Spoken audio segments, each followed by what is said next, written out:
This news update is brought to you by... So, I'm meeting Rico later.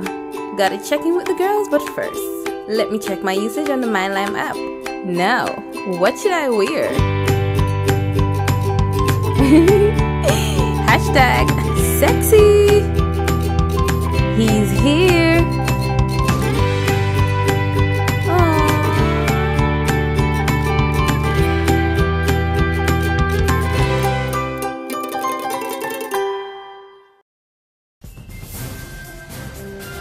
It's Thursday, February the 26th, 2015, and this is your Barbados Today morning news update. I'm Emmanuel Joseph.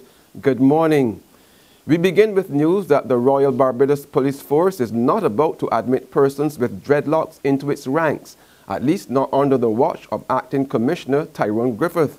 The top court said no to a recommendation that's contained in the Customer Satisfaction Survey, where the public gave mixed reviews of lawmen.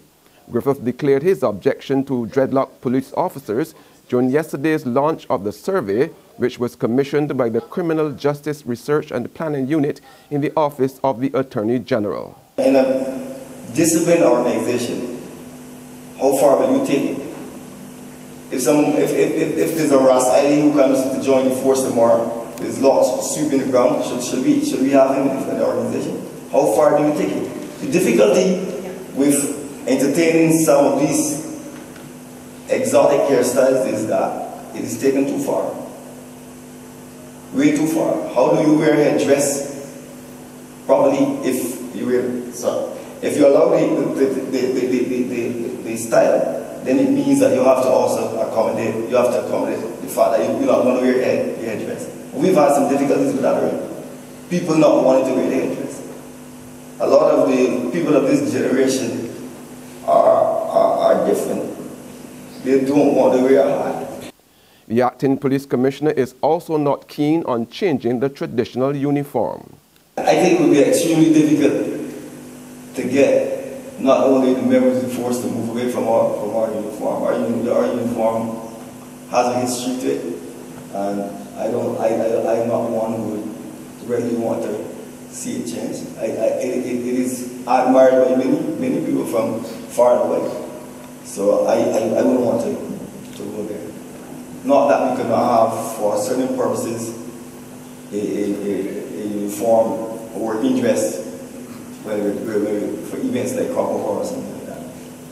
But generally speaking, I believe that the uniform is a good uniform and it should be kept. There's a campaign on to raise close to $1 million to improve the lot of vagrants and the homeless in Barbados. The Barbados Vagrants and Homeless Society is seeking about $700,000 to expand the number of its programs. Chairman of the charitable organization, Kimar Safri, is appealing to individuals as well as business owners to make a contribution. Safri says the money would aid in achieving the organization's mission to reintegrate vagrants and homeless persons into mainstream society by providing a holistic rehabilitative program.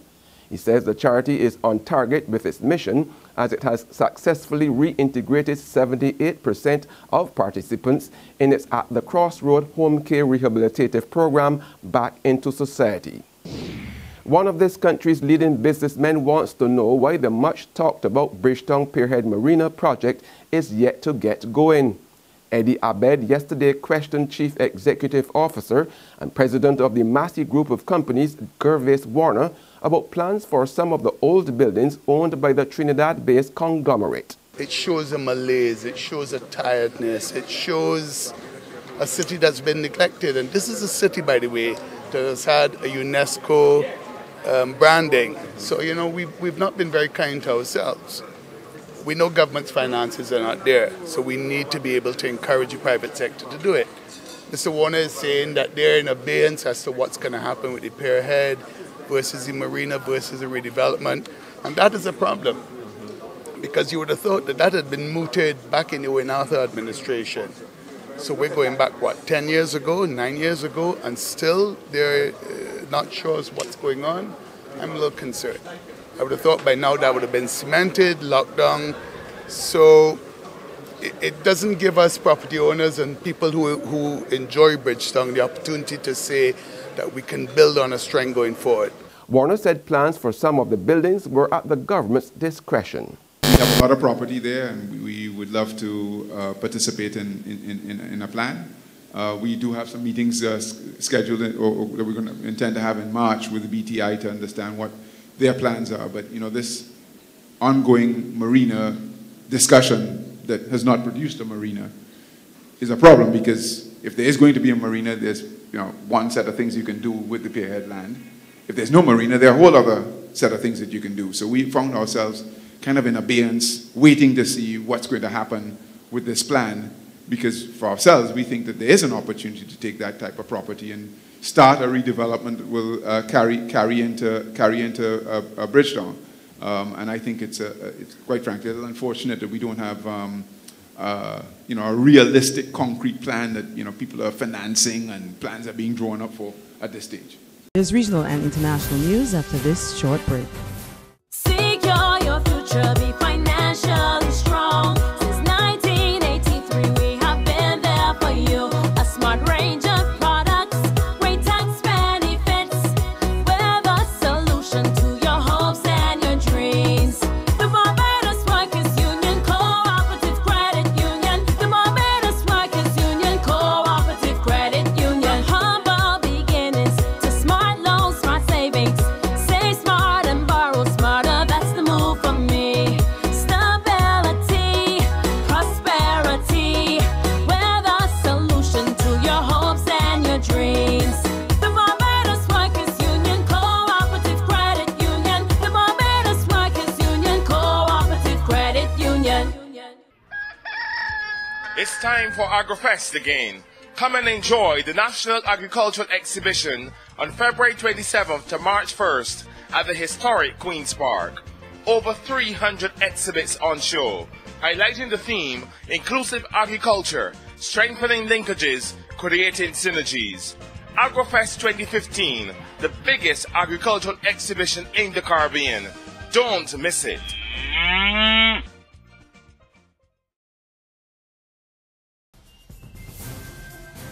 Welcome back with news from the region that Antigua and Barbuda and Venezuela have concluded a deal that could see St. John's becoming an oil distribution hub in the Northern Caribbean.